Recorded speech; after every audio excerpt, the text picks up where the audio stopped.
हाँ बेटा, कल अपन ने देखी थी प्रोग्रेसिव वेव, ठीक है ना। प्रोग्रेसिव वेव में अपन ने देखा था कि वेव की स्पीड लेमडा सारे निकाला, टाइम पीरियड वगैरह, ठीक सर। तो प्रोग्रेसिव वेव तो सर बहुत अच्छे समझ में आ गई, वो होती है y इक्वल टू जो हमारे साइनोसॉइडल प्रोग्रेसिव वेव जो सिलेबस में ओमेगा टी प्लस माइनस के एक्स वाली, this is the equation of progressive wave in our syllabus, omega T plus minus के एक्स होगा, ठीक है। मतलब के एक्स के वाई जो भी है, तो स्पेस और टाइम का फंक्शन होता है, ऐसे आगे बढ़ता है। प्लस है तो माइनस डायरेक्शन में वेव जाएगी और माइनस है तो प्लस डायरेक्शन जाएगी। ये सारी बातें हो गई थी बेटा। चलो आ जाओ, अब अपन आगे बात करते हैं relation between path difference and phase difference. देखो बेटा, जो लोग 12th में या 12th पास है उनको तो वेव ऑप्टिक्स में सब समझ में आ गया होगा, और जो 11th में उनको ढंग से relation between phase difference and path difference, phase difference है ना, तो जो 11th में भी आए हैं एंड पाथ, उनके लिए समझा रहा हूं पार्ट डिफरेंस। देखो बेटा, एक्चुअल में क्या होता है वेवलेंथ, पहले वो समझते हैं ना। तो वेव जब एक राउंड, देखो वेव क्या है, एसएचएम का आगे बढ़ना, तो हर पार्टिकल मीडियम में एसएचएम कर रहा होता है। तो एसएचएम का जब एक राउंड कंप्लीट होता है किसी भी पार्टिकल का, है ना, उतने में वेव आगे कितना बढ़ी, दिस, जैसे ए पॉइंट का कोई पार्टिकल है वो एक राउंड करता है, तो मैं बोल दूं टी टाइम में, उतने में वेव आगे कितना बढ़ी, तो बताओ वेव कितना आगे बढ़ी बेटा। तो मैं बोल दूं this distance is v into T, wave की स्पीड इंटू टी, इतना आगे बढ़ी, और एक राउंड में जितना आगे बढ़ती दैट इज वेवलेंथ लैम्डा। ये तो लैम्डा बराबर क्या है, wave speed v into time period t, तो मैं बोल दूं ये v t, ये तो बोल दूं जैसे इसका एक राउंड कंप्लीट होगा, वेव यहां पहुंचेगी तो ये दोनों साथ होगा, ये तक इसका सेकंड राउंड, इसका फर्स्ट राउंड और इसका सेकंड राउंड साथ होगा, ए फर्स्ट और सेकंड, ये तो बोल दूं ये दो सबसे नियरेस्ट पॉइंट है जो सेम फेज में, क्योंकि इससे पहले वाले सारे पता है क्या है, ये यहाँ गया होगा तो इसने स्टार्ट करा होगा तो ये उल्टे चल रहे हैं यूं अजीब से, फिर इसका आधा राउंड होगा तो ये बीच में ही होगी वेव, तो ये नीचे जा रहा है ऊपर जा रहा है, तो आउट ऑफ फेज हो गया बिल्कुल। तो मैं बोल दूं ये वो पहला पॉइंट है जो इसके साथ हुआ, इसका पहला राउंड और इसका दूसरा राउंड, दिस इज, तो ये तो दो nearest point having same phase, distance between two nearest point in medium having same phase, तो ये दो वो नियरेस्ट पॉइंट जिनका सेम फेज है, तो ये v बराबर लेमडा बराबर v इंटू टी, क्लियर है ये। अच्छा, क्या मैं बोल दूं अगर ये लेमडा दूर है तो मैं बोल दूं इफ नहीं for lambda path difference, for lambda path difference बोलो डेल फाई बराबर कितना 2 पाई, अगर इन दोनों के बीच में लेमडा का पार्ट डिफरेंस मैं बोल दूं ये एक राउंड आगे हो गया, जहां वे पहले इसका जब सेकंड राउंड चालू हुआ, इसका फर्स्ट राउंड चालू हुआ, इसका सेकंड चालू हो गया, तो क्या मैं बोल दूं इसने एक राउंड एक्स्ट्रा कर लिया, बेटा जी एक राउंड हुआ तब तक ये चुप था, फिर इसका पहला और इसका दूसरा साथ हुआ, तो मैं बोल दूं ये एक राउंड आगे, तो वो एक राउंड आगे, तो lambda for single unit path difference del phi बराबर कितना आ जाएगा बोलो 2 pi by lambda. For del x path difference, अगर पार्ट डिफरेंस डेल एक्स वो लेमडा हो सकता है, लेमडा बाई 2 हो सकता है, लेमडा बाई, तो बोलो डेल फाई कितना आ जाएगा, तो यूनिटरी मेथड से कर दिया 2 pi by lambda into del x. This is the relation between path difference and phase difference, very very important relation is this, clear है। अगर पाथ डिफरेंस लेमडा का है, लेमडा का मतलब क्या होता है एक राउंड कंप्लीट होना, lambda means 1 round complete, lambda का पार्ट डिफरेंस मतलब एक राउंड कंप्लीट, तो जब जब दो वेव के बीच में लेमडा का पार्ट डिफरेंस होगा तो पहली वेव एक राउंड, पहला पॉइंट एक राउंड कंप्लीट कर चुका होगा, तो लेमडा मतलब 2 पाई, 1 मतलब 2 pi by lambda, unitary method, चूंकि लेमडा के लिए 2 पाई का फेज होता है तो 1 के लिए 2 पाई बाय लेमडा, तो डेल एक्स के लिए 2 pi by lambda into del x, this is the relation between path difference and phase difference, clear है। तो del phi would be 2 pi by lambda into del x, ये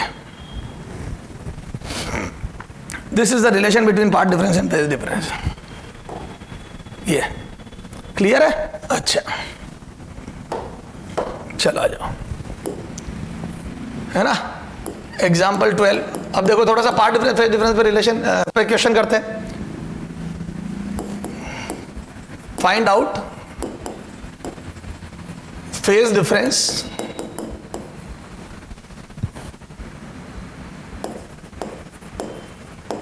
between 2 points having path difference between 2 waves। अरे यार क्या लिख रहा हूं, find out path difference if phase difference if path difference यूं लिख दो डेल एक्स बराबर lambda by 6 lambda by 4, lambda by 2, lambda, यही पूछते हैं। चलो अपन यहां तक कर, ठीक है, आ जाओ। तो इधर देखना बेटा, देखो अगर एक वेव आई पहले किसी पॉइंट पर, है ना, यहां से ये वेव आ गई, ठीक है, पहले, फिर दूसरी वेव आ रही है, दूसरी वेव जब तक पहुंचे, पहली वेव लैम्डा बाई 2 आगे थी बात में, ये देखो ये लैम्डा बाई 2 पीछे, सेकंड वेव ये देखो, ये दोनों साथ पहुंचेंगे आगे, ये दिस इज लैम्डा बाई 6, कितना ये लैम्डा बाई 6। तो देखो अब लैम्डा बाई 6 से तो फेज डिफरेंस कितना आ जाएगा, तो मैं बोल दूं डेल फाई बराबर 2 pi by lambda into del x, ये फॉर्मूला, यूजिंग दिस फॉर्मूला आ जाओ। तो पहले के लिए कितना आ जाएगा 4 लैम्डा बाई 6, कितना आ जाएगा 4 डेल एक्स बराबर लैम्डा बाई 6, कितना आ जाएगा पार्ट डिफरेंस बोलो, उसका मीनिंग भी समझा दूंगा मैं, आ जाओ। तो कितना आ जाएगा डेल फाई बराबर 2 pi by lambda into lambda by 6, ये गया, तो ये आ जाएगा पाई बाई 3, कितना आ जाएगा पाई बाई 3। तो पाई बाई 3 मतलब 60 degree would be the phase difference. फिर 4 डेल एक्स बराबर लैम्डा बाई 4, तो डेल फाई कितना आ जाएगा बोलो 2 pi by lambda into lambda by 4, pi by 2, del phi बराबर pi by 2। Third del X बराबर लैम्डा बाई 2, तो कितना आ जाएगा डेल फाई बराबर 2 pi by lambda into lambda by 2, तो ये आ जाएगा पाई, कितना आ जाएगा ये पाई। तो जब path difference pi lambda by 6 होगा तो phase difference pi by 3 60 degree आएगा, लैम्डा बाई 4 पे 90 डिग्री आएगा और लैम्डा बाई 2 पे 180 डिग्री आएगा। This would be the path difference, phase difference, ठीक है। अब पाई बाई 2 फेज डिफरेंस और पाई फेज डिफरेंस और इनका मीनिंग क्या है समझना हो। जैसे इधर देखो, इधर देख, मैं तेरे को यूं बताता हूं, जैसे मान लो वेव यहां पहुंची और 2 पॉइंट में, चलो यू पॉइंट से समझा देता हूं ना, वेव्स छोड़ो, वो वेव ऑप्टिक्स में समझेंगे अपन, ए बी। मैं बोल दूं अगर बी पॉइंट और ए पॉइंट के बीच में लैम्डा बाई 6 का पार्ट डिफरेंस है, तो मैं बोल दूं ये वेव 60 डिग्री आ गया, मतलब यहां पहुंच गई, √3/2 पे पहुंच चुकी है, √3/2 ए पे पहुंच चुकी है। ये यहां जब आएगी तो ये राउंड स्टार्ट करेगा, तो मैं बोल दूं ये इतना ट्रेवल कर चुकी है, ये यहां पहुंच चुकी, तब ये राउंड स्टार्ट करेगा। बोलो अगर ये लैम्डा बाई 4 है, लैम्डा बाई 4 का मतलब क्या हुआ पता है आपको, लैम्डा बाई 4 का मतलब हो गया पाई बाई 2 का फेज डिफरेंस, यानी कि ये वेव यहां पहुंच गई है, ये देखो ये पार्टिकल यहां पहुंच गया, जब ये यहां पहुंचा तो इसने एसएचएम स्टार्ट करा, क्लियर है। तो ये देखो ये यूं जाएगा, ये नीचे आएगा, ये फिर ये नीचे, ये फिर ये नीचे, ये फिर ये यहां, ये 90 डिग्री पीछे होगा, समझ गए। तो पाई बाई 2 का फेज डिफरेंस आएगा, तो मैं बोल दूं जो पॉइंट लैम्डा बाई 4 आगे वो पाई बाई 2 पीछे हो जाएगा। यस सर, पाई पे ये देखो जब पार्ट डिफरेंस ये है लैम्डा बाई 2, तो बोल दूं जब लैम्डा बाई 2 है तो आधा राउंड हो गया, ये देखो ये यहां आ गया, ये लैम्डा बाई 2 पे है, तो बोल दूं जब ये यहां गया तो ये जब नीचे जाएगा तो ये ऊपर जाएगा, क्लियर है। तो ये यूं नीचे जा रहा है, ये ऊपर जाएगा, क्लियर है। ये देखो यूं, ये आउट ऑफ फेज। तो 2 पॉइंट के बीच में जितना पार्ट डिफरेंस होगा उतना वो वेव जब पहुंचेगी तो वो पीछे होता जाएगा और ये आगे निकल जाएगा, क्लियर है। और वो relation is this, very very important. Sir समझ में आ गया। ये अपन जब इंटरफेरेंस पढ़ेंगे वेव का, मैकेनिकल और नॉन मैकेनिकल वेव का इंटरफेरेंस सेम है, तो जिन लोगों ने वेव ऑप्टिक्स पढ़ ली उनके लिए तो वो पढ़ना जरूरी नहीं है, पर जो 11th क्लास में उनके लिए मैं पढ़ूंगा डिटेल में, ठीक है। सर समझ में आ गई। तो this is the relation between path difference and phase difference. अब इस पे एक अच्छा क्वेश्चन करके देखते हैं अपन। हाँ देखो एग्जाम्पल लो, कितने 12 होगा ना, एग्जाम्पल 13। हाँ, ए progressive wave in medium, progressive है,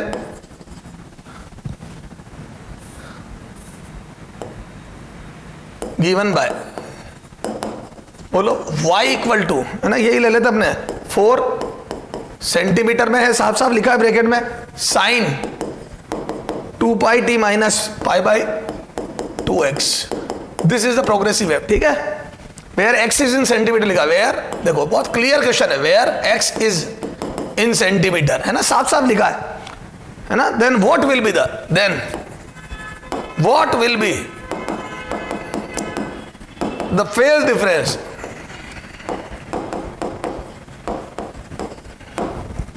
phase difference between 2 points between 2 points 20 mm apart, 20 mm apart. 2 point जो 20 mm अपार्ट है उनके बीच में फेज डिफरेंस बताना है, ठीक है? आजा, ठीक है?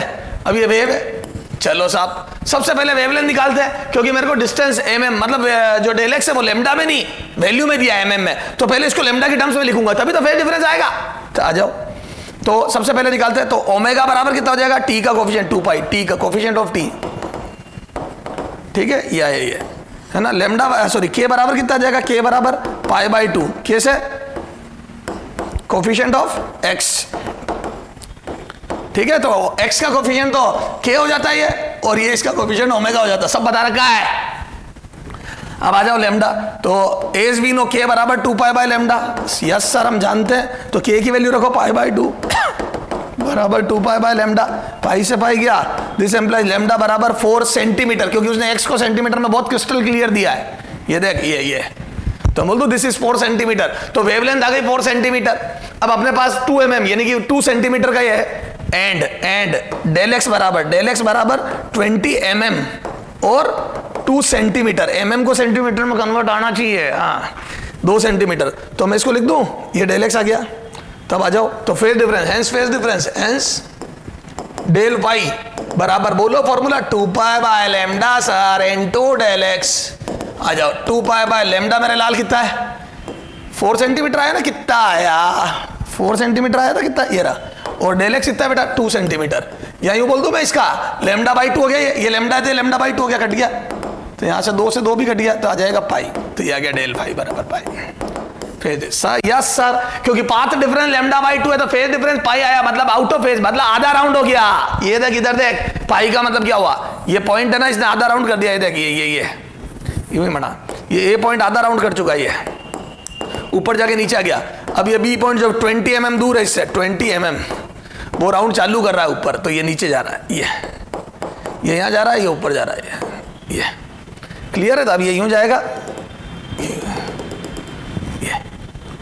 तो सर समझ में आ गई, चलो तो बहुत अच्छे से सर समझ में आ गया हमारे को कि phase difference path difference sir अब तो हम कर लेंगे, ठीक है? तो कोई दिक्कत नहीं है, हाँ। तो ये फेज डिफरेंस पार्ट डिफरेंस में रिलेशन हो गया, और अपन ने वो पढ़ ही लिया।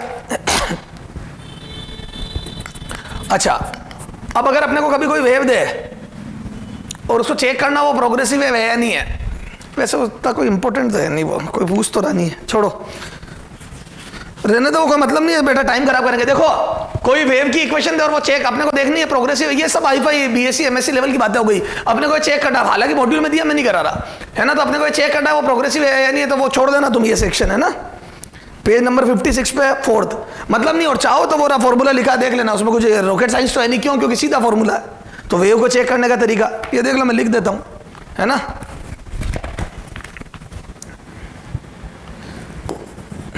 मैथमेटिकल रिप्रेजेंटेशन ऑफ, मैं क्वेश्चन है इस पे, मैथमेटिकल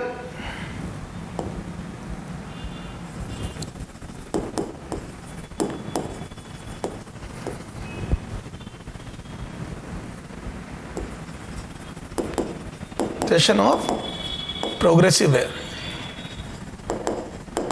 ठीक है? ये जनरल प्रोग्रेसिव वेव के लिए है ना, तो अब आपको कभी भी चेक करना तो वो F of x T, x और टी का फंक्शन होगी, वो प्रोग्रेसिव है, क्या होगी? Function of x and T, याद है? Space sign omega T plus minus के एक्स, तो स्पेस और टाइम दोनों का फंक्शन होगी। अलग अलग एक्स वाले पार्टिकल अलग अलग एसएचएम कर रहे होंगे, यस सर। एसएचएम तो तब जब साइनोसॉइडल प्रोग्रेसिव वेव होगी, मतलब ऑसिलेटिंग प्रोग्रेसिव वेव होगी तो एसएचएम कर रहे होंगे, बाकी अगर दूसरी होगी तो फिर वो जनरल। हाँ, तो अब चेक करने के लिए है ना, any progressive wave will satisfy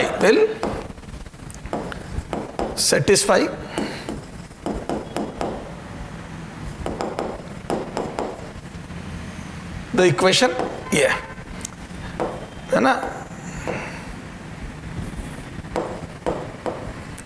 partial differentiation with double partial differentiation with respect to x, उस वेव का double differentiation with space function should be equal to 1/v², ये वेव स्पीड है ना, और double differentiation with respect to time clear है? तो time के respect में डबल डिफरेंशिएशन, और ये क्लियर है? तो पहले उसका x के रेस्पेक्ट में डबल डिफरेंशिएशन करो, partial differentiation is equal to, partial मतलब t का ध्यान नहीं रखना है, फिर double differentiation with respect to time करो इनटू 1/v², ये बराबर होनी चाहिए। जैसे चले एक क्वेश्चन भी करा देता हूं, अब कहां तक हुआ क्वेश्चन? अब इतना लिखा है तो ठीक है, एग्जांपल 13 है ना, आ जाओ, है ना? फिर उसमें ये भी चेक करना कंटिन्यूअस है या नहीं है, ठीक है ना? वेव शुड भी कंटिन्यूअस, है ना? डिसकंटिन्यूअस नहीं होनी चाहिए, बीच में टूटनी नहीं चाहिए, ठीक है? हाँ, अब एक कर लेते अपन सिर्फ। कोई क्वेश्चन मत करना बेटा इसमें, ये जो दिए हैं एग्जांपल 1 2, जबरदस्ती टाइम खराब मत करना। कहां तक हुआ था एग्जांपल? मैं चेक करा देता हूं आपको। 13 हुआ ना, आ जाओ एग्जांपल 14, है ना? चेक इक्वेशन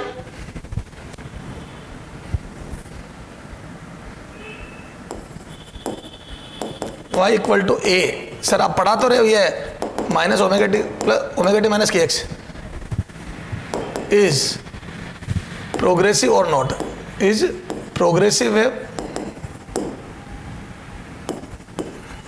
और नॉट, ठीक है? चलो इसको चेक करते हैं प्रोग्रेसिव वेव है या नहीं है। आ जा भैया, चलो तो बोल दो d2y by dy by dx, partial differentiation करते पहली बार x के रेस्पेक्ट में, तो t को कांस्टेंट मान लेते हैं। जब पार्शियल डिफरेंस तो t पे ध्यान नहीं देते, चाहे वो वेरिएबल है, cos ओमेगा टी माइनस के एक्स इंटू माइनस के, है ना? माइनस के, ये कर दिया। एक बार और करो, d2y upon dx² is equal to, एक बार और करो तो ये आ जाएगा minus K square A minus minus plus sine omega T minus के एक्स। एक बार और कर लिया, ठीक है? हाँ, ये आ गया, तो डबल डिफरेंशिएशन ये आ गया इक्वेशन 1। अभी तो रेस्पेक्ट टू, तो dy बाई dt, t के रेस्पेक्ट में कर रहा हूं अब पार्शियल डिफरेंशिएशन, है ना? पहले एक बार फिर एक और बार कर, तो a t का कोफिशिएंट ओमेगा, ये आ जाएगा कोस ओमेगा टी माइनस के एक्स, है ना? ये एक बार हुआ ओमेगा टी माइनस के एक्स। अब एक बार और करो बेटा, d2y अपॉन dt²,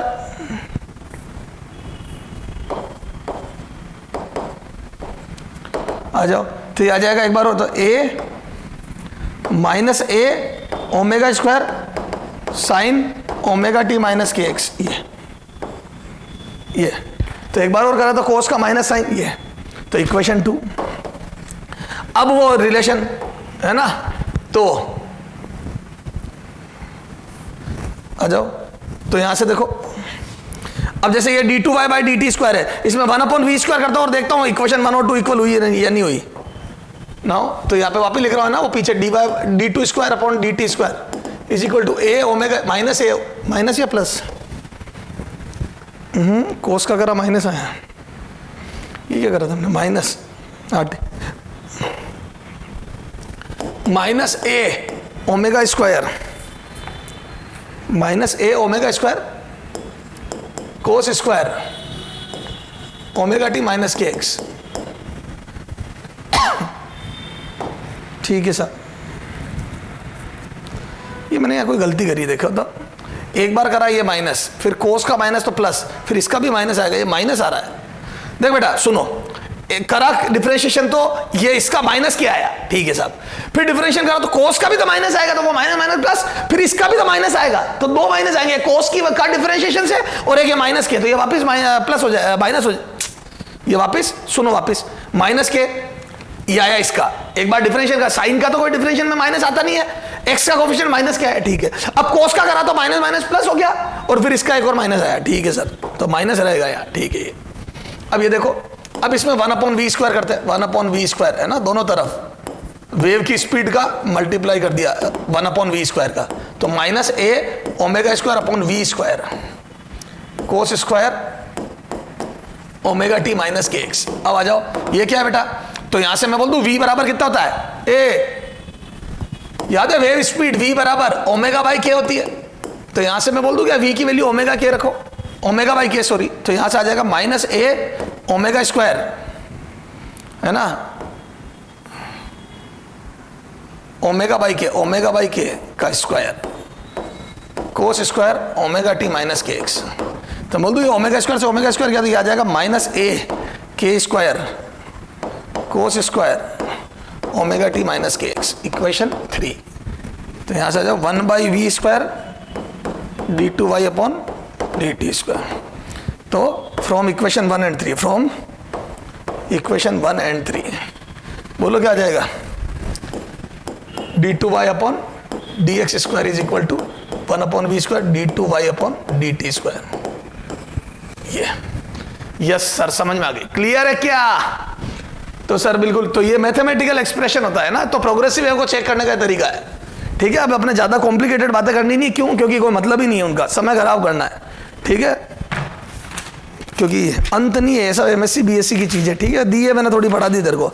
अच्छा, अब एनर्जी डेंसिटी वाला पोर्शन और एनर्जी ऑफ वेव वाला पोर्शन थोड़ा सा लास्ट में पढ़ेंगे, क्यों?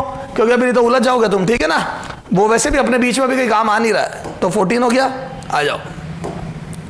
अब अपन बात करते हैं आगे। तो अब अपन बात करेंगे velocity of transfer wave on string, velocity of transfer wave in string. तो यहां पे आ जाओ, वेलोसिटी ऑफ ट्रांसवर्स वेव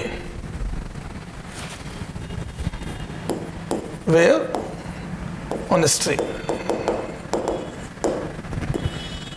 ठीक है, velocity of transfer wave on string. अब देखो, जो ट्रांसवर्स वेव होती है, जैसे ये देखो, इधर देखना हो, जैसे ये स्ट्रिंग है, ठीक है, टाइट रस्सी है ना, इस अभी रस्सी का मैं बहुत नेग्लिजिबल मास ले रहा हूं, ये एम मास लटका दिया मैंने, तो बोल दूं इस एम मास की वजह से इसमें एम जी टेंशन होगी, और अगर रस्सी का मास नेग्लिजिबल है तो मैं बोल दूं पूरी स्ट्रिंग में टेंशन सेम होगी। बोल मेरे लाल, ठीक सर।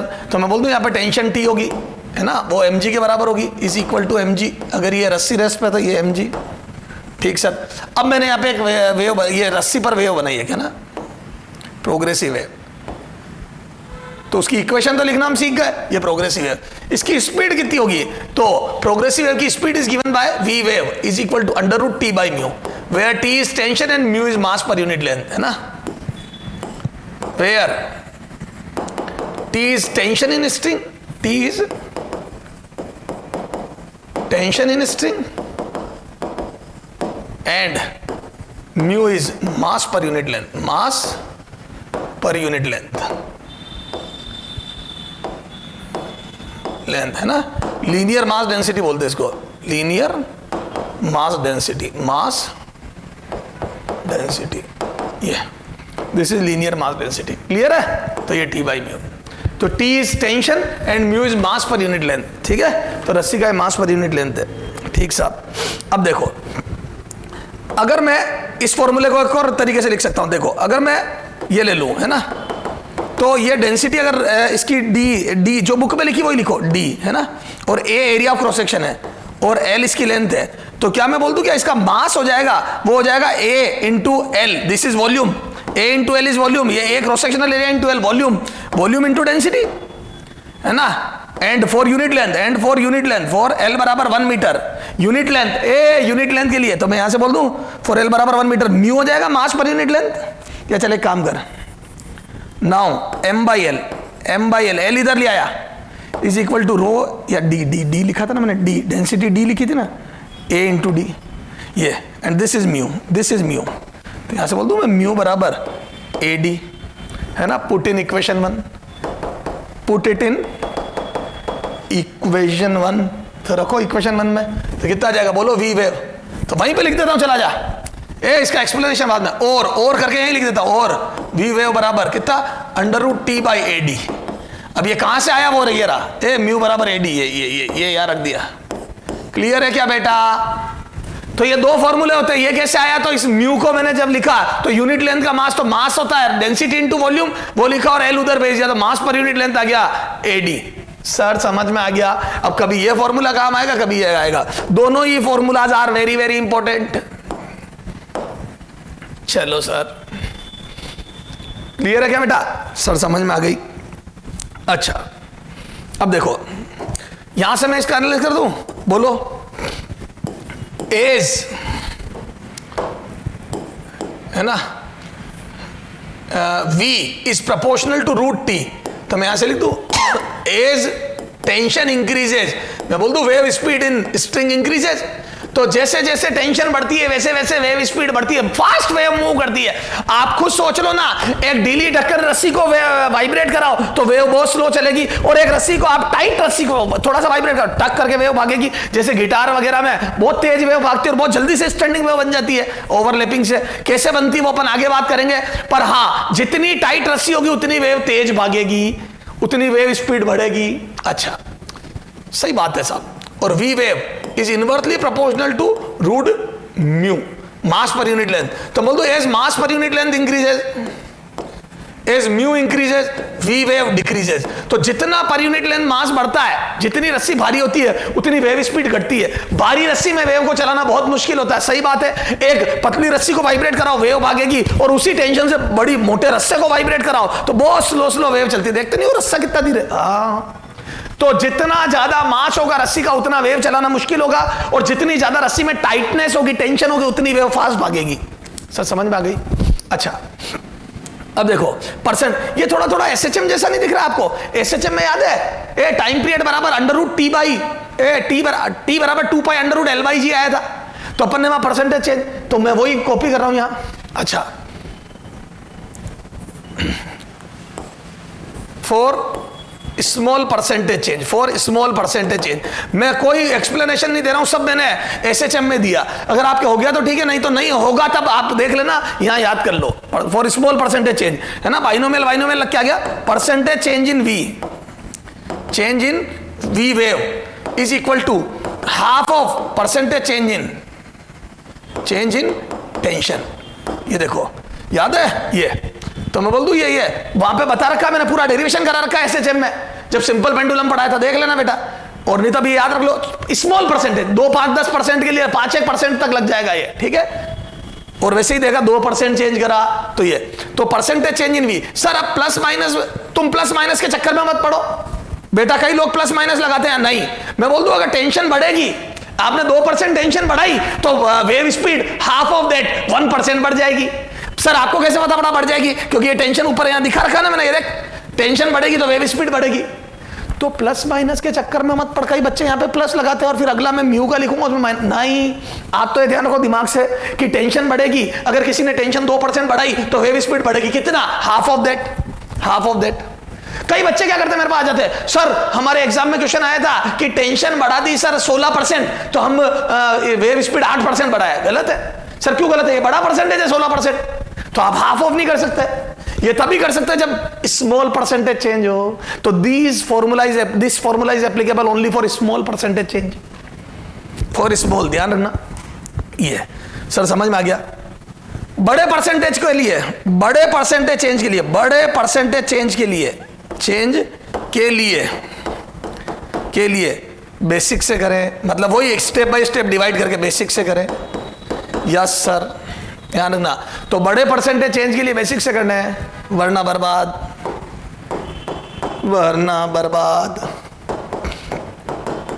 सर अभी करेंगे क्वेश्चन, है ना, बिल्कुल करेंगे, ठीक है। तो सर ये समझ में आ गया परसेंटेज चेंज वाली बातें, क्लियर है? चलो अब थोड़े क्वेश्चन करते हैं, पहले एनालिसिस करते हैं, रुक जाओ। तो ये बात है टेंशन। अब देखो इधर देखना हो, देखना ध्यान से यार, एक बात बताता हूं, अगर मैं एक रस्सी पे मांस लटका दूं, है ना, ठीक है, मान लो ये लटका दिया मैंने 1 kg का, है ना, और ये रस्सी है तेरी 10 मीटर लंबी, कितनी है? 10 मीटर लंबी, ठीक है, और इस रस्सी का मास है बेटा मान ले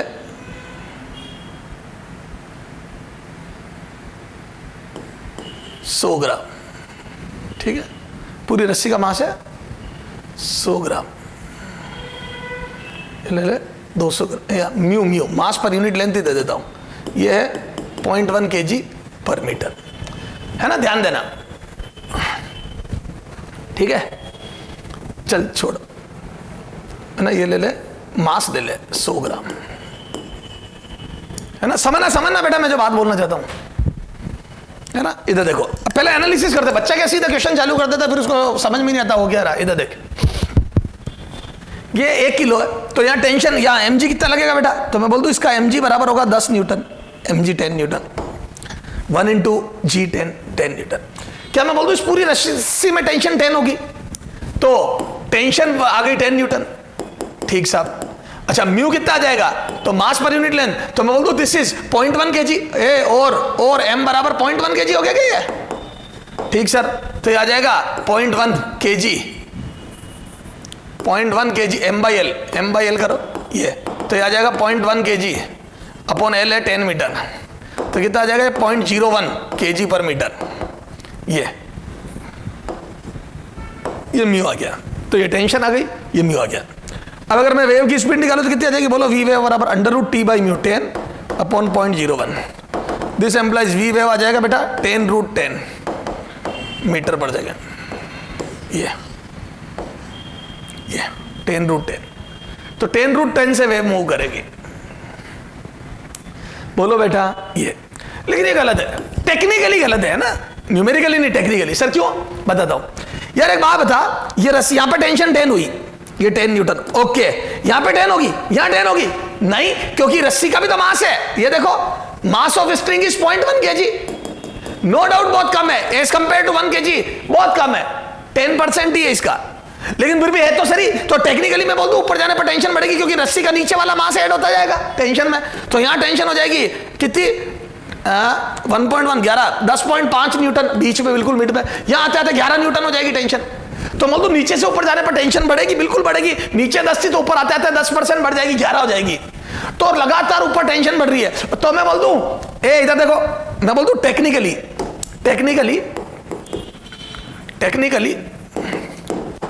as we move upward in a string, ठीक है, तो टेंशन इंक्रीज हो रही है, तो बोल दो वी वेव बढ़ेगा, तो वेव ऊपर वाले पोर्शन में फास्ट चलेगी, लोअर हाफ में स्लो होगी, लोअर हाफ में कंपैरेटिवली स्लो होगी, अपर हाफ में कंपैरेटिवली फास्ट होगी, तो यस स्पीड बदलेगी क्योंकि टेंशन बदल रही है। लेकिन अभी मैं इस बात को टेक्निकली लेना नहीं चाहता, क्योंकि बहुत माइन्यूट सा चेंजेस आएगा। यहां 10 रखो और 11 रखो, एक ही बात है। अगर 10 रख के रूट करते हो तो ये आता है, 11 रख के रूट करते हो तो कौन सी 9 की 13 हो जाती है, 11 रख के रूट करते हो तो यहां जाता 1100, तो वो 100 बार दिया तो 1.1, ये 11, ये तो कोई बड़ी बात नहीं है, समझ गए क्या?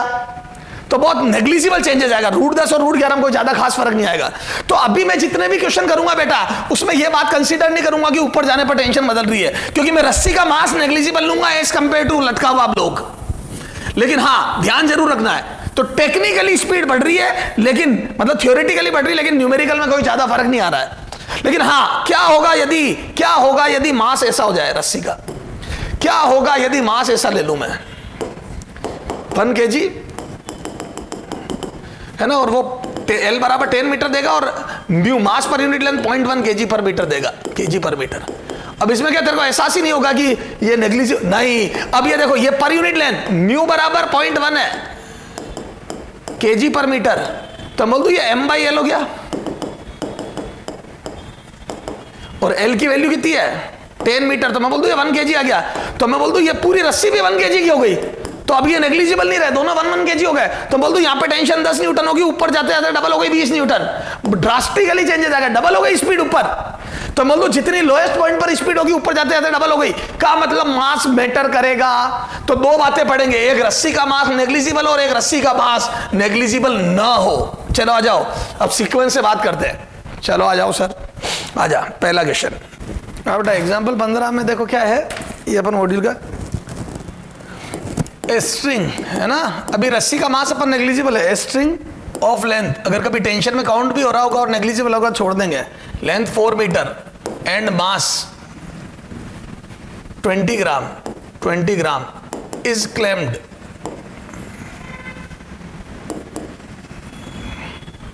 between two ends,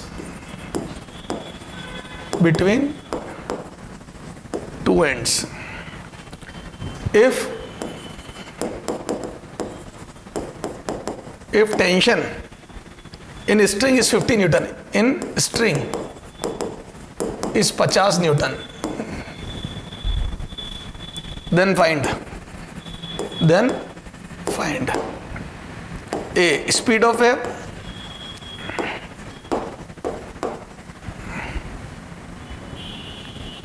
wave,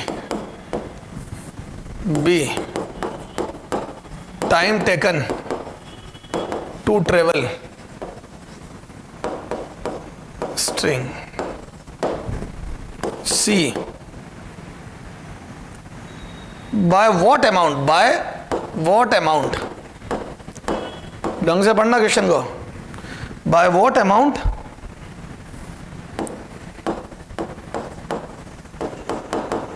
tension must be increased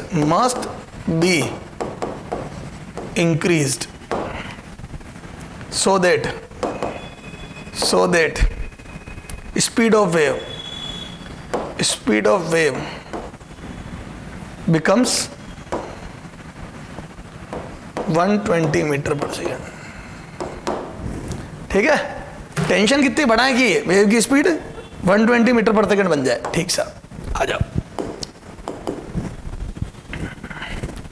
ठीक है, ये 4 मीटर लंबी रस्सी और 20 ग्राम इसका मास है, दो एंड के बीच में क्लेम करी, टेंशन ये इतनी है। ठीक है, स्पीड मच्छर क्या है स्पीड। अब ये तो चूंकि दो रिजिड एंड के बीच में क्लेम करी तो वैसे भी कोई मतलब ही नहीं है किसका, रस्सी के मास का, ज्यादा हो कम हो, क्योंकि ये तो यू वाइब्रेट, ये यू जाएगी ना। ठीक है, अपने को प्रोग्रेसिव, नो डाउट थोड़ी देर बाद स्टैंडिंग वेव बन जाएगी, लेकिन अभी अपने से प्रोग्रेसिव वेव का वो पूछ रहा है सारा हिसाब। ठीक साहब सर, तो वेव स्पीड कितनी होती है, फॉर्मूला √T/μ है ना।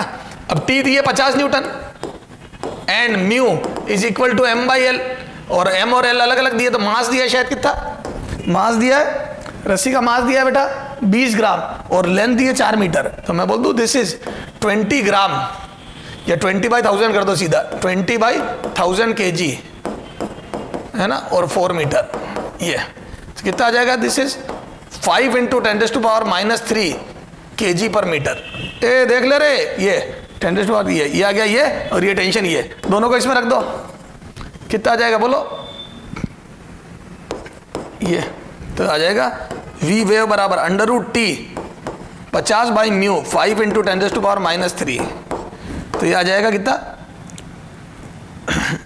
5 से 5 घट गया, ये 10⁴ का रूट, 10⁴ का रूट अंडर, ये आ जाएगा V वेव बराबर 100 मीटर पर सेकेंड। साफ सुथरी स्पीड आगे, मजा आ गया। तो 100 मीटर पर सेकेंड से वेव मूव करेगी इस रस्सी में, ये दिस इज V बराबर 100 मीटर पर सेकेंड। ठीक है, 100 मीटर पर सेकेंड से वेव मूव करेगी।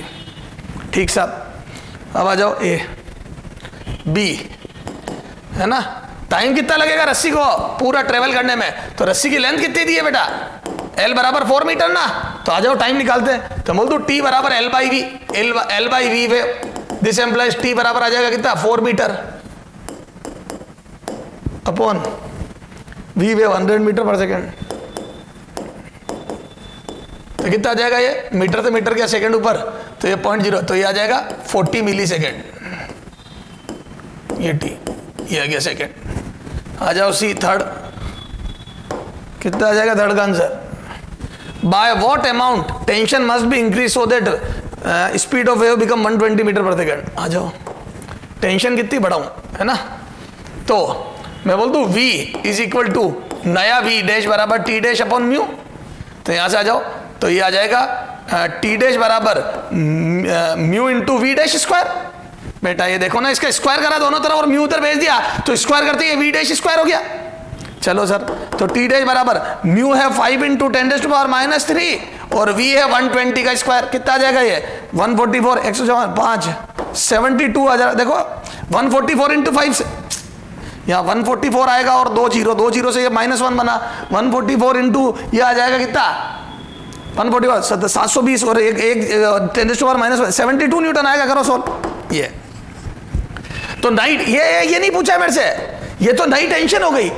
इंक्रीज इन क्या पूछा है, देखो क्या पूछा गया है, देख by what amount tension must be increase, कितनी बढ़ानी है ये पूछा है। तो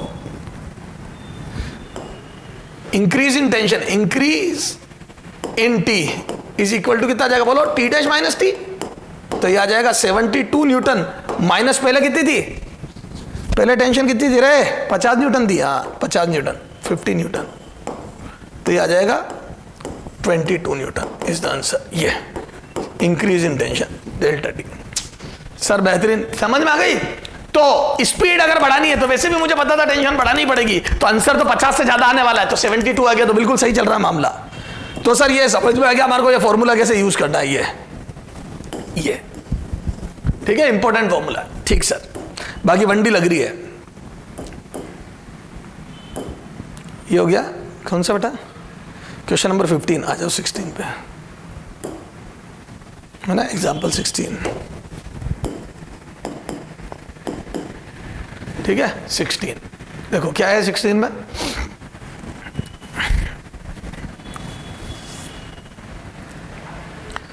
अब देखो एक क्वेश्चन ऐसा पूछ सकता वो कि देखो, if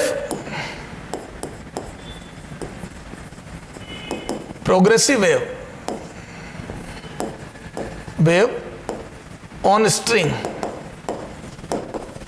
having mu equal to 0.05 kg per meter is given by ये y equal to 20 centimeter sin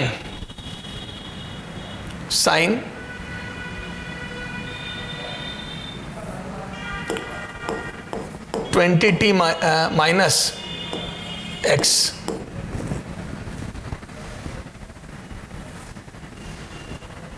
ठीक है। Then find out tension in string, बेटा बेहतरीन क्वेश्चन है ना। ऐसे क्वेश्चन तेरे एग्जाम में बहुत आते हैं, नीट पे खूब पूछे मैं, ठीक है। चलो देखते हैं इस क्वेश्चन में है क्या, ठीक है। इधर देख भैया, ये देखो मेरे को म्यू दिया है और टेंशन पूछी है, तो ये तो बात है, म्यू दिया है टेंशन पूछी है, तो फॉर्मूला लगेगा वी वेव बराबर √T/μ। बेटा रस्सी में टेंशन और वेव स्पीड में ये रिलेशन है, म्यू दिया है, टी पूछा है, तो ये रिलेशन। लेकिन वी वेव कहां से लाऊं, वी वेव दे देगी मेरे को ये प्रोग्रेसिव वेव की इक्वेशन, क्योंकि प्रोग्रेसिव वेव की इक्वेशन देख के भी तो वी वेव निकालना सिखाया है मैंने तुझे मेरे लाल भूल।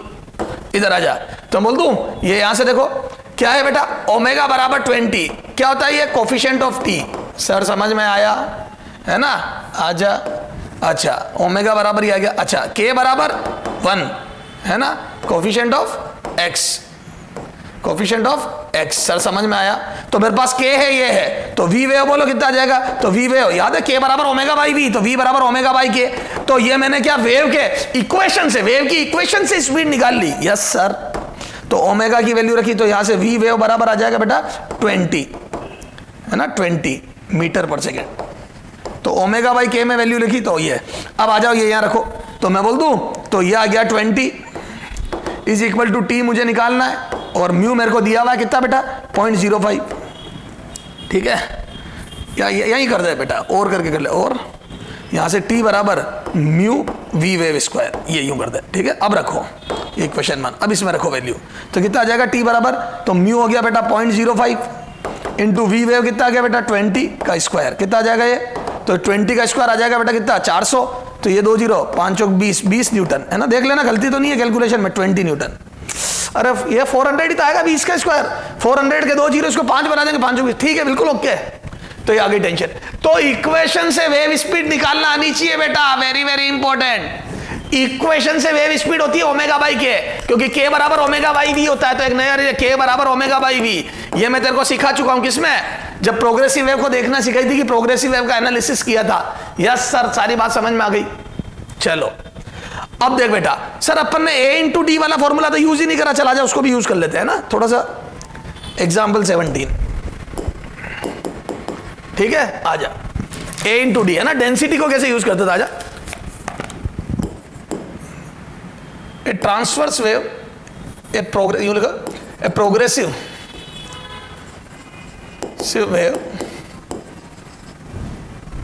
Wave on string is given by y equal to है ना, y equal to 0.02 है ना, ये मीटर में sin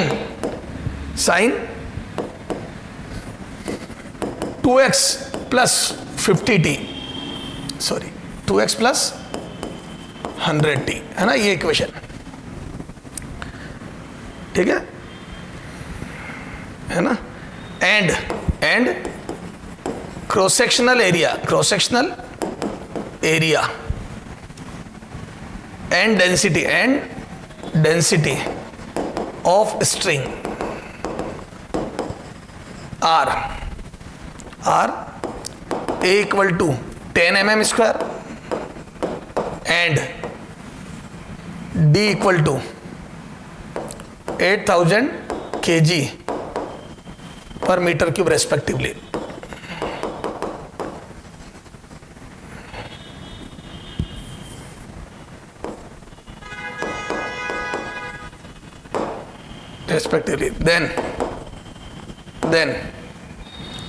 Then find out tension in string. ठीक है, रस्सी में टेंशन बतानी। चलो आ जाओ, देखो अब अपने पास एरिया और डेंसिटी वाली इंफॉर्मेशन है, समझना बात को। तो मैं बोल दूं ये तो बात है, अच्छा और टेंशन बतानी है तो टी ए और डी वाला रिलेशन और वी, तो मैं बोल दूं वी विल यूज वी बराबर under root T by A D. अरे बोलो अब v कहां से लाओगे, तो वही इक्वेशन प्रोग्रेसिव वेव से v निकालना आता है मेरे को, तो मैं बोल दूं एज वी नो k बराबर ओमेगा बाई वी। बेटा तुम सिस्टमेटिक करना, यानी चला जा ये इक्वेशन 1, एज वी नो क्या रे k बराबर ओमेगा बाई वी वेव, तो v वेव बराबर ओमेगा बाई k। ओमेगा ये रहा कोफिशिएंट ऑफ t, सॉरी ये ओमेगा और ये k, इस बार उल्टा लिखा। हाँ तो यहां से आ जा, ओमेगा आ जाएगा बेटा 100 और k आ जाएगा ये 2, तो यहां से कितना आ जाएगा बोलो, वी वेव बराबर कितना आ जाएगा ये 50 मीटर पर सेकंड से वेव भाग रही है रस्सी पे। कैसे, तो वेव की इक्वेशन से, प्रोग्रेसिव वेव की इक्वेशन से वेव स्पीड निकालना आती है क्या, वी वेव बराबर ओमेगा बाई के बराबर ओमेगा बाई वी वेव बराबर ओमेगा बाई के से निकाल ली है।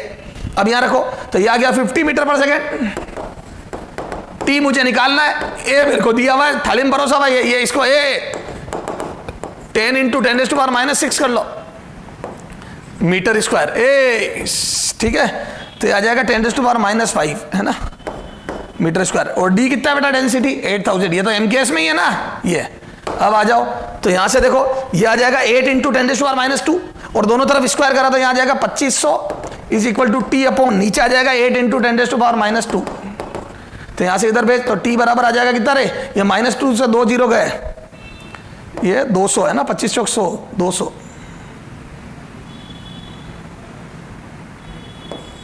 200 न्यूटन है ना। चेक कर लेना बेटा कैलकुलेशन सही है ना, ये 2 0 से ये 2 से कट जाएगा, ये 8 × 50 25 × 400, हाँ ठीक है 200 न्यूटन आ गया। सर समझ में आ गया। तो ये दो फॉर्मूले बेटा, एक तो इसकी प्रैक्टिस मुझे करानी थी तेरे को, वेरी वेरी इंपॉर्टेंट, एक मेरे लाल फूल तेरे को इसकी प्रैक्टिस करानी थी, वेरी वेरी इंपॉर्टेंट। कई बार वी वेव डायरेक्ट पता पूछ लूंगा मैं, जिसमें टी और म्यू दिया होगा, ये आसान। कई बार वी वेव थोड़ा सा टेक्निकली देके टेंशन पूछूंगा, तो वी वेव इससे निकालना आना चाहिए। तो इन दोनों क्वेश्चन ये बहुत इंपॉर्टेंट है, ये एग्जाम में आते हैं। तो this question are very very important, question number 17 और क्वेश्चन नंबर 16, और मैक्सिमम क्वेश्चन आपको किताबों में मॉड्यूल में इसी के मिलते हैं प्रोग्रेसिव वेव के, ठीक है। इनको करो धड़ल्ले से बेटा, ठीक है, मजा आ जाएगा आपको। क्लियर है? हाँ बेटा, अब अपन 17 क्वेश्चन होगा था, अब अपना एग्जाम्पल नंबर 18 देखो, है ना, एग्जाम्पल 18, ठीक है। देखो एग्जाम्पल 18 में क्या है, अब देखो बेटा, ऊपर जाने पर स्ट्रिंग का अगर मास है, स्ट्रिंग का मास नेग्लिजिबल नहीं कर पाए, अगर थोड़ा सा ज्यादा हुआ तो ध्यान रखना पड़ेगा उसका, है ना। एक क्वेश्चन देखते हैं सर, है ना, मेरे मॉड्यूल का। ये देखो एक रोप है, ठीक है, यूनिफॉर्म रोप है, थोड़ा सा बना ऐसा मेरे से डायग्राम, ठीक है। ये बहुत ही अच्छा क्वेश्चन है। इस रोप का मास है 6 kg and 12 metre long string है, ये 12 मीटर लंबी स्ट्रिंग, तो क्या रोप है ना, और 2 किलो का मास यहाँ नीचे अटैच्ड है। अब रस्सी का मास 6 किलो और इस ऑब्जेक्ट का मास 2 किलो, देखो कितना ड्रास्टिकली चेंज, मतलब कितनी जबरदस्त रस्सी भारी है ना, तो ब्लॉक से भी भारी है, तो टेंशन तो कंफर्म वेरी करेगी, ठीक साहब। अब देखो, अब अगले ने बोला, है ना, फाइंड आउट, ठीक है, फर्स्ट, है ना, यहाँ पे एक वेव पल्स बनाई मैंने, है ना, ये वेव पल्स, ये find out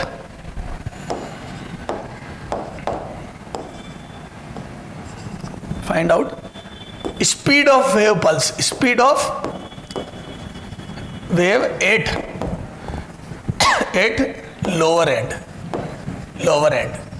A, second speed of wave at upper end B, है ना। अच्छा, third, if lambda at A, if wavelength if wavelength of wave at point A is lambda A is equal to 0.06 meter, then lambda at B point will be, B point पर जाते जाते wavelength कितनी हो जाएगी? देखो यहां से मैं दो तीन बातें सिखाना चाहता हूं। क्या? एक तो रस्सी का जो मास है उसका कैसे फर्क पड़ता है, ठीक है, ऊपर जाने पर टेंशन बढ़ेगी तो वेव स्पीड बढ़ेगी, ये बात तो तय है। एक लैम्डा कैसे बदलेगा, है ना, दो बातें सिखाना चाह रहा हूं। चलो आ जाओ देखते हैं इसको, है ना, आ जाओ इसका सॉल्यूशन करते हैं अपन। सॉल्यूशन क्या मैं बोल दूं, अगर ए पॉइंट पर स्पीड निकालनी तो यहां की टेंशन चाहिए, और बी पॉइंट पर वेव स्पीड निकालनी तो यहां की टेंशन चाहिए, क्योंकि मास पर यूनिट लेंथ तो फिक्स है। तो मैं बोल दूं यहां से म्यू पता पड़ जाएगा मास पर यूनिट लेंथ, क्योंकि रस्सी का मास भी दिया है 6 किलो और रस्सी की लेंथ भी दी है 12 मीटर, तो ये म्यू आ गया बेटा 1/2 kg पर मीटर। सर समझ में आ गया? तो 1/2 kg पर metre is the per unit length mass of this string. Okay sir. T है टेंशन एट पॉइंट है, एट पॉइंट ए, बोलो T A would be mg only and this is 20 newton. Yes sir. ये तो बोलो v at a point would be under root TA by mu, a point की tension by mu. आ जाओ कितना आ जाएगा v, तो यहां आ जाएगा टेंशन 20 अपॉन म्यू, म्यू कितना है 1/2, टेंशन 20 1/2 कितना आ जाएगा बेटा ये, तो v ये बराबर आ जाएगा, आ जाओ, तो v एट ए पॉइंट आ जाएगा बेटा अंडर रूट, देखो कितना, हाँ 40, under root 40 metre per second. Okay यूं ही छोड़ दे बेटा, लगभग 6 मीटर पर सेकंड के आसपास आएगी, यूं ही छोड़ दे। सेकेंड एट बी, बोलो टी बी बराबर कितना आ जाएगा, तो मैं बोल दूं m, ये हो जाएगा ब्लॉक का मास प्लस m, ये हो जाएगा रस्सी का मास इंटू जी। सही बात है सर, यहाँ पे रस्सी प्लस ब्लॉक दोनों का मास आएगा ना रे, तो सर कितना हो जाएगा, तो मैं बोल दूं ये 2 + 6 इंटू जी 10, है ना, 10 ले रहा हूं मैं, तो 80 न्यूटन आ गई टेंशन। सही बात है सर, नीचे 20 ऊपर 80, 4 गुना, तो स्पीड डबल आ जाएगी। आ जाओ v एट बी बराबर under root T B by mu, this implies V B बराबर टी बी हो गया 80 न्यूटन अपॉन म्यू हो जाएगा कितना 1/2, and this is V B बराबर ट्वाइस इंटू रूट 40। क्यों? ये आ जाएगा 160 में से मैंने कितना 4 बार लिया तो 40 अंदर ही है, तो डबल आ गई स्पीड। मुझे तो पता था डबल आएगी क्योंकि टेंशन 4 गुना हो गई, जो टेंशन 20 थी वो 80, 4 गुना टेंशन तो स्पीड डबल। अब इस पे भी क्वेश्चन करेंगे टेंशन के चेंजेस पे भी, ठीक सर। तो वीबी तो ऊपर जाने पर स्पीड बढ़ गई, तो मैं बोल दूं moral of the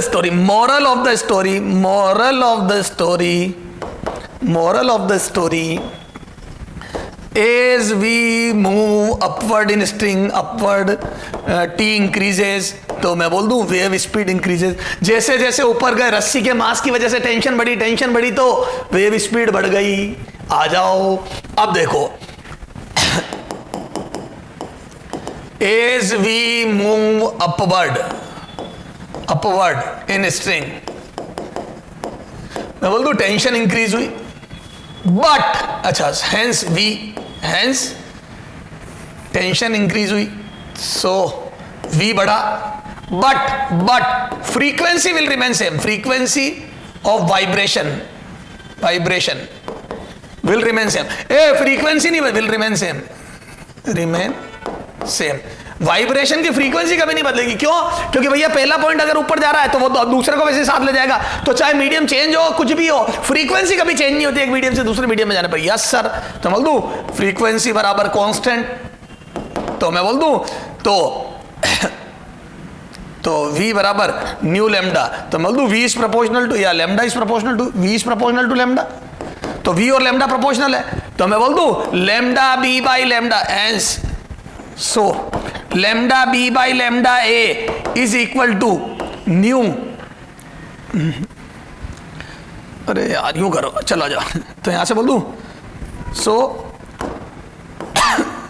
vb by va is equal to nu lambda b by lambda a, nu lambda a, तो बोल दो ये गया, तो यहां से बोलो lambda at b point would be vb by va into lambda a, ये आ जाओ, तो vb b पॉइंट पर ये 2 रूट 40 अपॉन a पॉइंट पर root 40 into lambda A 0.06 metre. ये देखो 0.06 मीटर है ना, ये 0.06 मीटर। तो यहां से रूट 40 गया, तो यहां से बोल दूं मैं 0.12 मीटर इज लेमडा बी।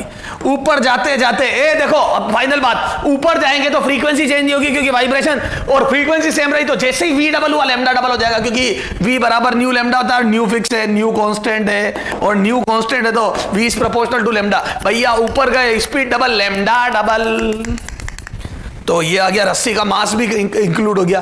तो ऊपर जाने पर अगर रस्सी का मास बढ़े तो कैसे करना है, समझ में आ गई क्या?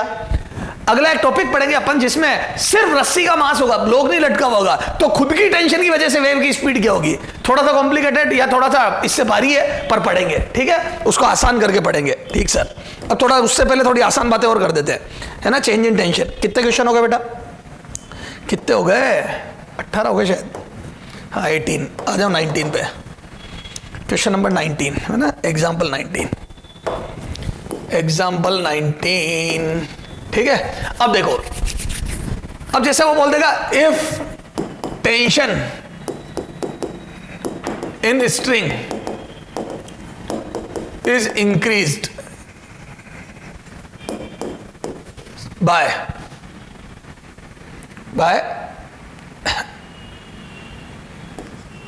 300%, by 300%, then percentage change in wave speed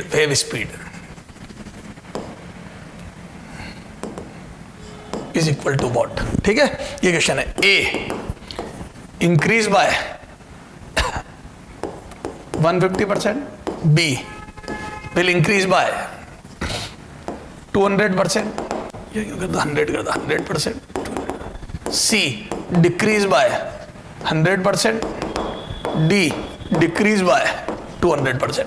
अब ये चार ऑप्शन है बेटा, सुनना ध्यान से हो। अब परसेंटेज चेंज वाले आ गए, तो मैं बोल दूं, मैंने पढ़ा था percentage change in in V is equal to half of percentage change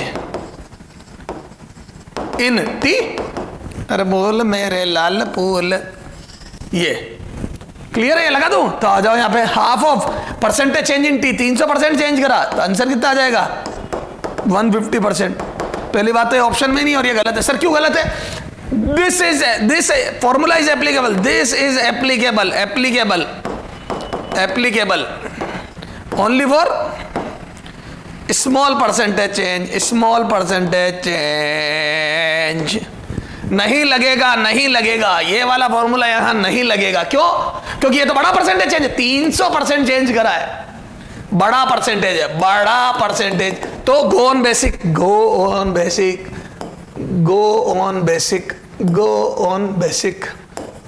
ठीक है। तो आप बेसिक पर जाना पड़ेगा। चलो साहब, तो मैं यहां से बोल दूं V1, इधर देखो, V1 बराबर under root T1 by mu, है ना। ये पहले V बराबर under root T by mu, equation 1।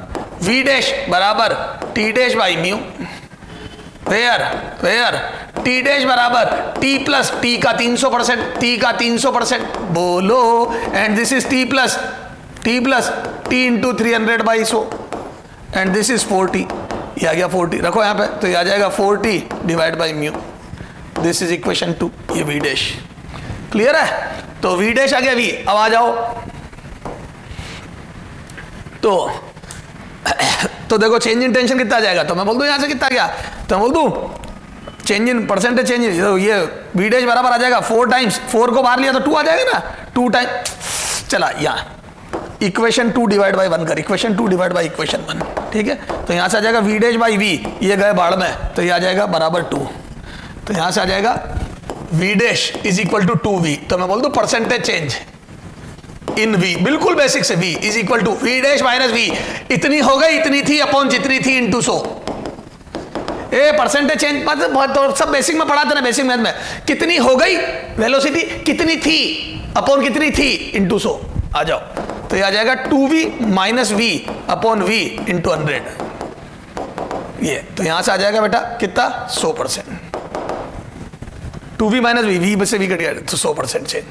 तो 100%। अब बढ़ी है घटी, तो लॉजिकली ये सबसे पहले ये देखूंगा मैं कि एज टेंशन इंक्रीजेस वेलोसिटी बढ़ेगी, क्योंकि v is proportional to root T, ये सब सिखा रखा है मैंने।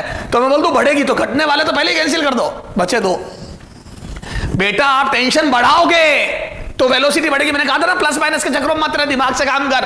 तो जैसे जैसे टेंशन बढ़ेगी वेलोसिटी बढ़ेगी, तो मैं बोल दूं बढ़ेगी कितना परसेंट, 100%।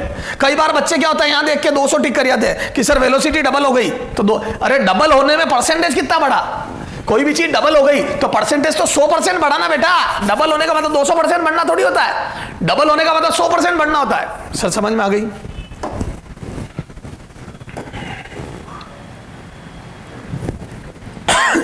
समझ में आ गई? 300%, ठीक है।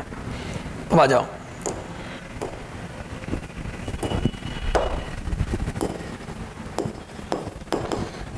तो अगर हम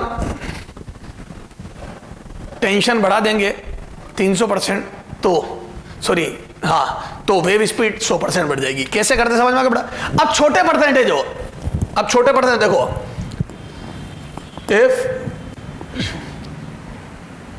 if tension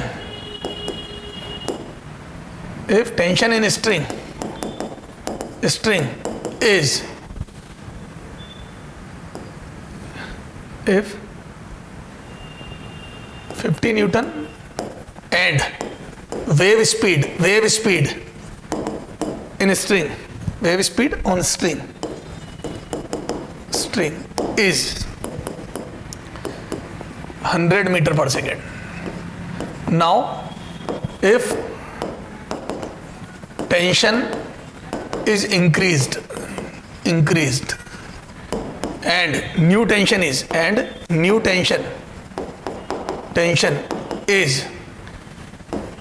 50.2 Newton, then new wave speed will be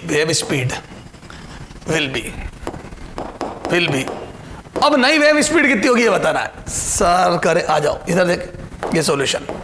क्या मैं बोल दूं, क्या आपने टेंशन को 50 से बढ़ा के 50.2 न्यूटन कर दिया। अब अगर आप यूं देखोगे, सुनो मेरी बात, अगर अब आप यूं करने की कोशिश करोगे, इधर देख कि मैं v बराबर लिख दूं √t/μ, v डैश बराबर लिख दूं √t'/μ और डिवाइड कर दूं इक्वेशन 1 2 का, तो नई स्पीड, तो इक्वेशन 2 डिवाइड बाई 1 करूं। समझना ध्यान से, 1 तो बिल्कुल सही तो कर रहे हो आप। नहीं, t नहीं घटेगा, म्यू घटेगा, t रह जाएगा। तो यहां से आ जाएगा v dash by v is equal to √t'/t। ये तो नई टेंशन, तो यहां से मैं बोल दूं ये आ जाएगा v डैश नई स्पीड अपॉन पुरानी स्पीड कितनी है बेटा, 100 मीटर पर सेकेंड। ठीक है बेटा। अब अंडर रूट नया t आप लिखोगे 50.2 अपॉन पुराना t 50। ये तो मैं बोल दूं जैसे ये काम करोगे आप, तो आप उलझ गए। क्यों उलझ गए देख बताता हूं। ये कितना आ जाएगा बेटा, बड़ी भारी कैलकुलेशन आ जाएगी, 1.004 का रूट। तो ये थोड़ा सा चेंज है और बड़ी कॉम्प्लिकेटेड कैलकुलेशन है। ठीक है, जो समझदार है वो यहाँ पे 50 प्लस 0.2 करेगा और बाइनोमियल लगाएगा 50 अलग करके। 50 प्लस 0.2 करेगा तो 50 बाई 50 1 प्लस 0.2 बाई 50 या 1। तो वो इससे तो अच्छा मैं काम करूं, इधर देख बहुत कॉम्प्लिकेटेड होने वाला है। तो सर क्या किया जाए बताता हूं। तेरे को नई स्पीड चाहिए तो देख मैं कर दूं कि टी मैंने करी 50 न्यूटन से 50.2, बहुत छोटा चेंज है ना, very small change in tension. कितना, तो मैं बोल दूं 0.2 का चेंज। अरे डेल्टा टी चेंज इन 0.2, एंस परसेंटेज निकालो, 0.2 डिवाइड बाई 50 इंटू 100 तो कितना आ जाएगा, ये 0.4% का चेंज है, 0.4%। ये देखो, अरे 0.4% का चेंज है, बहुत माइन्यूट चेंज है। 50.2 कर दी है ना, चल 52 कर ले, एक काम कर 52 कर ले, क्यों फालतू में मैं कैलकुलेशन को टफ करूं, है ना। 50 एक ही बात है, कंसेप्ट में कोई चेंज आ नहीं रहा है ना। 52 वो उधर तो फिर भी टफ ही रहेगा ना, तो 2 का चेंज है, तो बोल दो ये 2 का चेंज है, तो बोल दो 4% का चेंज है, तो भी छोटा परसेंट ही है ना, तो 4% का चेंज है, तो परसेंटेज चेंज इन वी, तो परसेंटेज चेंज इन वी छोटा परसेंट के लिए याद है, percentage change in V is equal to half of percentage change in T. बोलो मेरे लालों फूलों, आ जाओ, half into 4%, half into 4%, and this is 2%। ये ठीक है, ये तो मैं बोल दूं ये आ जाएगा delta V upon V into 100 बराबर 2%। तो यहां से बोलो डेल्टा वी अपॉन पहले वी था 100 मीटर पर सेकेंड इंटू 100 है ना, इज इक्वल टू 2, ये गया 100। तो डेल्टा वी यानी कि वी डैश माइनस वी बराबर 2, और वी डैश बराबर आ जाएगा वी प्लस 2, और वी कितना था 100। पहले स्पीड 100 थी ना, तो ये आ जाएगा सीधा यही लिखो वी डैश माइनस वी, तो ये आ जाएगा वी डैश माइनस 100 अपॉन 100। ये तो यहाँ पे 100 ही लिखो, वी डैश माइनस 100, तो यहाँ से वी डैश बराबर 102 मीटर पर सेकंड। खत्म। तो नई वेव की स्पीड 102 मीटर पर सेकंड हो जाएगी। तो छोटा परसेंटेज चेंज बड़ा स्टाइल से, वो होता ना बर्गर के अंदर वो टिकिया वैसे ओवरलैप करके दिया है। तो अपन ने जो सिंपल पेंडुलम पढ़ा था एसएचएम में, वहां तो सीधा देता था टेंशन इज इंक्रीज बाय 4%। यहां पे मैंने 4% यूं नहीं देके यूं दे दिया कि 50 से 52 कर दिए, ये 50 to 52। तो मैं बोल दूं ये छोटा चेंज है। 50 से 52 करने का मतलब 4% का चेंज है टेंशन में, और 4% में वेलोसिटी में 2% का चेंज है। क्लियर है? चलो आ जाओ। तो सर ये तो सारी बात समझ में आ गई हमारे को। कितने क्वेश्चन हो गए बेटा? 20 है ना।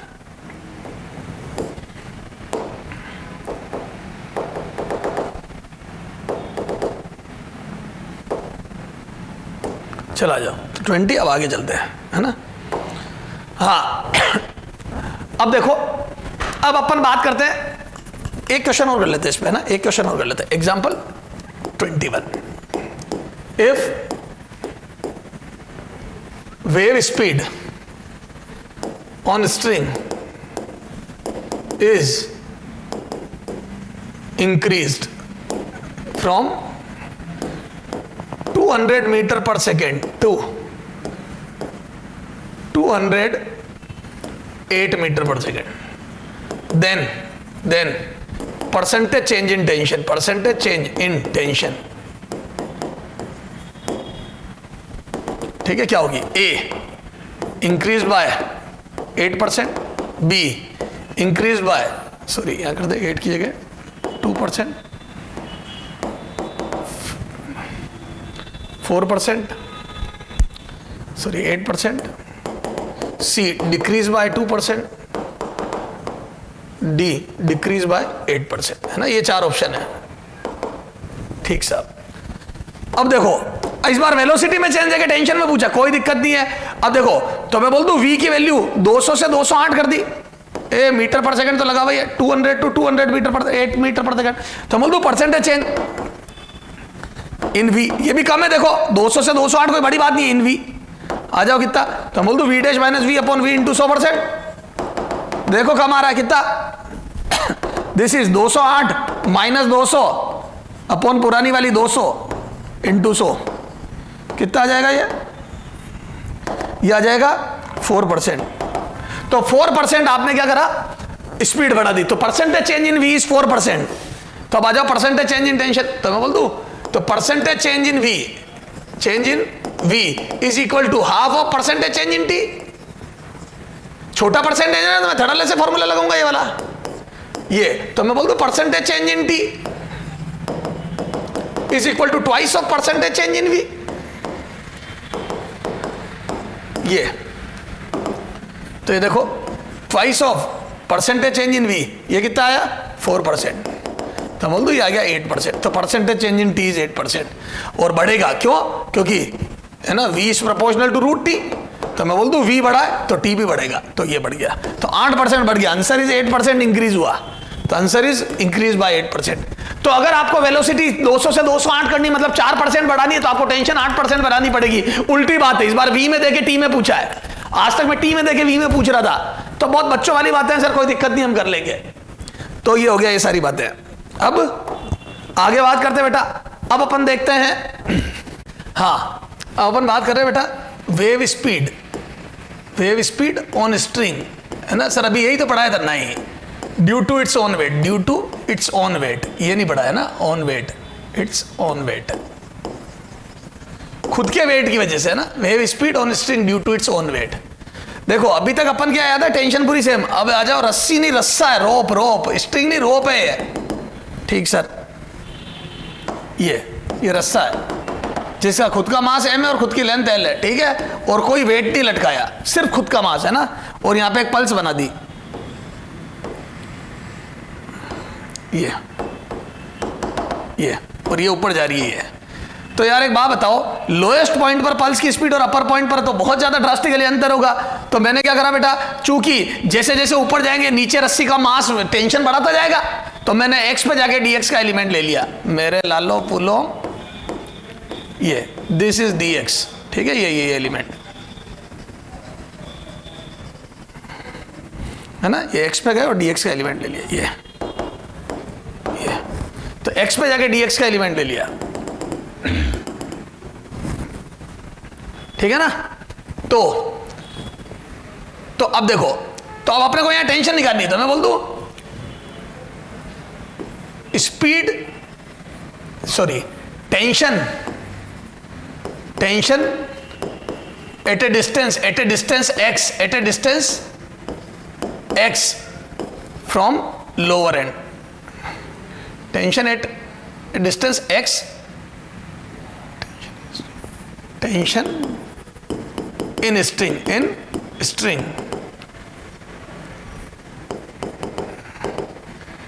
ठीक है, string at a distance x from lower end से x डिस्टेंस पर टेंशन कितनी होगी, तो मैं बोल दूं l लेंथ का मास है m, तो यूनिट लेंथ का कितना हो जाएगा m/l, तो x डिस्टेंस का, ये रस्सी जो x लटकी हुई इसका मास कितना हो जाएगा, तो मैं बोल दूं m/l इंटू x, ये हो जाएगा लटकी हुई रस्सी का मास m डैश बराबर, ये m डैश बराबर ये, तो बोल दूं टेंशन विल बी कितना m/l into x into g, ये, तो this would be the tension. अरे बोलो, तो इस जगह पे टेंशन 8.a कर दो इसको, 8.a, टेंशन 8a TA, ये तो लटकी हुई रस्सी का वेट, दिस इज लटकी हुई रस्सी का वेट, क्या है ये, लटकी हुई रस्सी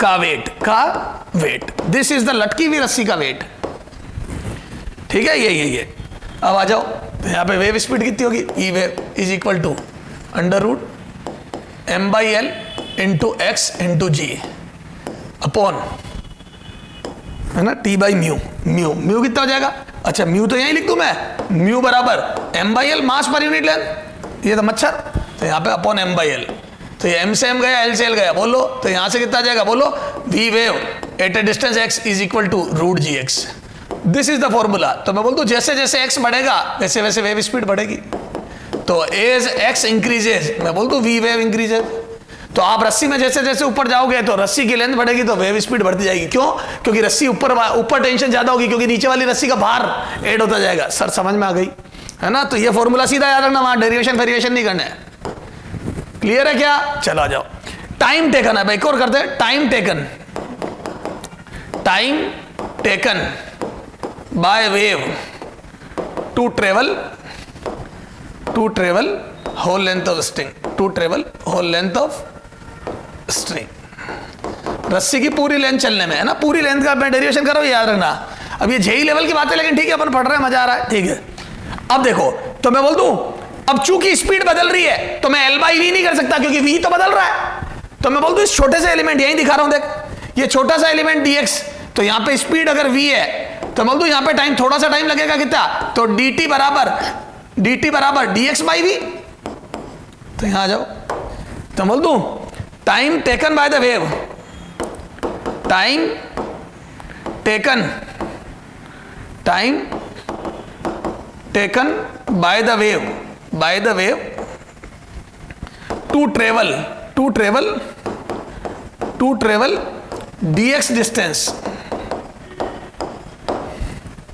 eight point A on string, तो स्ट्रिंग पे जो पॉइंट A है वहां पे dx डिस्टेंस चलने में टाइम लगेगा, थोड़ा सा time dt, and that would B dx/v। अरे बोलो v8 है, तो यहां से बोलो कितना आ जाएगा, तो मैं बोल दूं dt बराबर dx अपॉन A पॉइंट पे स्पीड √gx, तो यहां से total time t total is equal to dt का integration, and that would be dx upon √x, और ये 1/√g बाहर ले लो, ये, तो यहां से बोलो 0 से लेके l तक ये कितना आ जाएगा, 1/√g, और ये आ जाएगा एक्स की पावर -1/2 + 1/2, तो ये आ जाएगा 2√x, 0 से लेके l तक। तो यहां से बोलो कितना आ जाएगा, तो t बराबर है ना, तो ये आ जाएगा 2√l/g। अरे देखो ना बेटा, करो ना इंटीग्रेशन है, √l वैल्यू रखी, √l -0 ये फॉर्मूला सीधा यार ना बेटा, इतना डेरिवेशन एग्जाम में आपसे होएगा नहीं।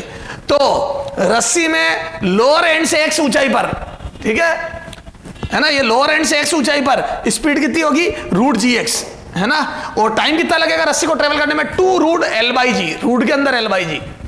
चलो आ जाओ, इस पे 2 क्वेश्चन कर लेते हैं, 1-2 क्वेश्चन कर लेते हैं। आ जाओ, कहां तक क्वेश्चन हो गए थे हमने, क्वेश्चन नंबर मेरे हिसाब से तो 21, ठीक है सर।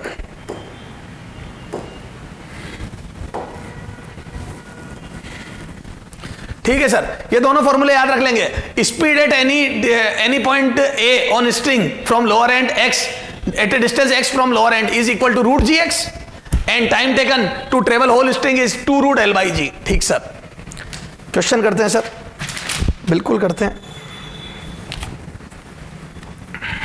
ठीक है, एग्जाम्पल 22 है ना, 21 तक हो गए थे अपने, एग्जाम्पल 22, ठीक है। ए यूनिफॉर्म रोप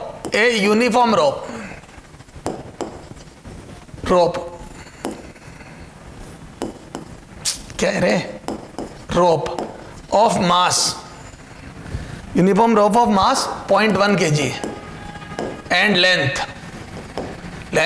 L बराबर 2.5 metre hang from ceiling.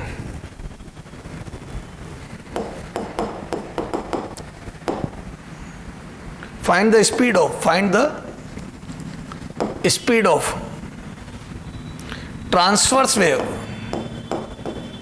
transverse wave in the rope at a point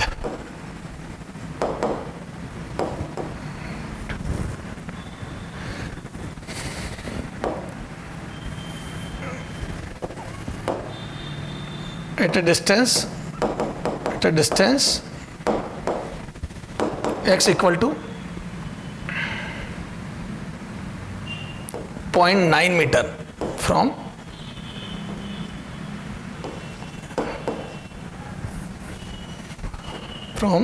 upper end। ठीक है, B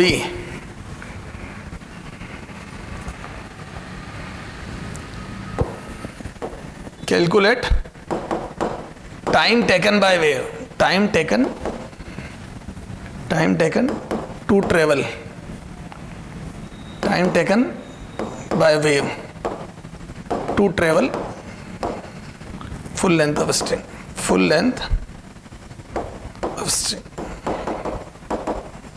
ठीक है। पूरी लेंथ चलने में कितना टाइम लगेगा, आ जाओ सॉल्यूशन, ठीक है ना। तो ये x बराबर 0.9 मीटर पे है ना, निकालनी है। तो मैं बोल दो ए का सॉल्यूशन आ जाएगा बेटा कि कहीं पे भी स्पीड रस्सी के खुद के मास की वजह से √gx होती है, तो ये g10 ले लो, कुछ नहीं तो पॉइंट कितना दिया, 0.9 दिया ना, कितना दिया है 0.9 है ना, तो यहाँ पे लिख दिया मैंने 0.9 इंटू g10 है ना, ये तो कितना आ जाएगा बेटा 3 मीटर पर सेकेंड। क्लियर है क्या बेटा? ये गलत। सर क्यों गलत? अभी आप ही तो ये फॉर्मूला पढ़ाया था, लेकिन मैंने देखो इस फॉर्मूला पढ़ाया था, यहाँ पे ध्यान दो बेटा, ये x क्या था, व्हाट वाज दिस x, आपने ध्यान दिया नहीं, क्या था x था लोअर एंड से distance, this was lower end से डिस्टेंस, तो यहाँ पे लिख दो वेयर x इज, यहाँ पे लिखो बेटा वेयर x इज, गलती हो जाएगी, वेयर x इज, बच्चा ध्यान नहीं देता है, where x is distance from lower end, मैंने जानबूझ के नहीं लिखा ताकि तुम्हारे से पहले गलती कराऊं, distance from lower end, not upper end, lower end. तो स्ट्रिक्टली ध्यान देना, ये लोअर एंड से डिस्टेंस है, नोट करना, लोअर एंड से डिस्टेंस है, ये गलती हो जाती है बच्चे से। अब ये देखो यहां से फ्रॉम अपर एंड दी है डिस्टेंस, तो मैं बोल दूं ये अपर एंड से दी है, तो मैं बोल दूं यहां पे लिख दो बेटा जी ध्यान दें, x लोअर एंड से डिस्टेंस होती है, लोअर एंड से डिस्टेंस है, डिस्टेंस है, not from upper, not from upper, upper. ठीक है, चला जाओ। तो v बराबर आ जाएगा अंडर रूट जी एक्स। अब x की वैल्यू थी 10 इंटू एक्स की वैल्यू मैं बोल दू 2.5 माइनस 0.9। 0.9 तो ऊपर से है, जो चीज ऊपर से 0.9 है वो नीचे से 2.5 माइनस 9 है। समझ जा मेरे लाल फूल। तो 10 इंटू 1.6 का रूट, तो 16 का रूट आ जाएगा क्या 4 मीटर पर सेकेंड। बायोलॉजी। तो 4 मीटर पर सेकेंड, तो ऊपर से 0.6 पे, ऊपर से 0.6 पे, ऊपर से 0.6 पे, ये देख ऊपर से 0.9 पे, 0.9 पे, यानी कि नीचे से 1.6 पे कितनी स्पीड आ गई, कितनी आ गई 4 मीटर पर सेकेंड। ऐसे ऊपर जाते जाते कितनी हो जाएगी 2.5 पे 5 मीटर पर सेकेंड। ऐसे ही नीचे से 0.9 पे कितनी होगी 3 मीटर पर सेकंड। तो जैसे जैसे वेव ऊपर जाएगी स्पीड बढ़ रही है। यहाँ अच्छा बढ़िया डायग्राम बनाऊं, ये देख जैसे जैसे ऊपर जाएगा वेव की स्पीड बढ़ रही है मेरे लाल। ये देख ये 0.9 पे, 0.4 से चल 0.4 पे, 0.9 पे, ये x है ना, नीचे से ये 1.6 पे x, ये 2.5 पे x। चला जाओ, तो यहां पे स्पीड आएगी 2 मीटर पर सेकंड। जी एक्स तो जी 10 गुना करके रूट कर दे 2 मीटर पर सेकंड। यहां स्पीड आ जाएगी 3 मीटर पर सेकंड। यहां मेरे लाल स्पीड आ जाएगी 4 मीटर पर सेकंड। यहां मेरे लाल स्पीड आ जाएगी 5 मीटर पर सेकंड। तेरे सामने देख ले जैसे जैसे ऊपर जा रही स्पीड बढ़ रही है। यस, क्योंकि नीचे वाली रस्सी की टेंशन बढ़ रही है। सर समझ में आया? तो as we move upward speed will increase. अब सेकंड पार्ट देख, टाइम टेकन रट लिया सर हमने तो। T बराबर 2 रूट एल बाई जी, ये होता है रस्सी का, ओनली रस्सी का वेट। 2 रूट एल, एल हो गया 2.5, जी हो गया 10, तो ये आ जाएगा बेटा 25/100 अंडर रूट 25। बेटा देख पॉइंटों में मत लिखा कर, इसका डेसिमल उड़ा के 25/100 कर बेटा, गलती कर देगा नहीं तो ऊपर 5 नीचे 10, तो 2, तो ये आ जाएगा 5/10 है ना। जल्दी मत कर, ये 2 से कट गया। 1 सेकंड में रस्सी ट्रेवल हो जाएगी, 1 सेकंड में रस्सी ट्रेवल कर लूंगा। सर समझ में आ गया? तो एक क्वेश्चन बहुत है बेटा, वैसे जेई लेवल की बात है, लेकिन फिर भी मैंने तेरे को करा दी क्योंकि तू इंटेलिजेंट लग रहा है मेरे को कैमरे में। ठीक है, समझ में आ गई क्या? ठीक सर।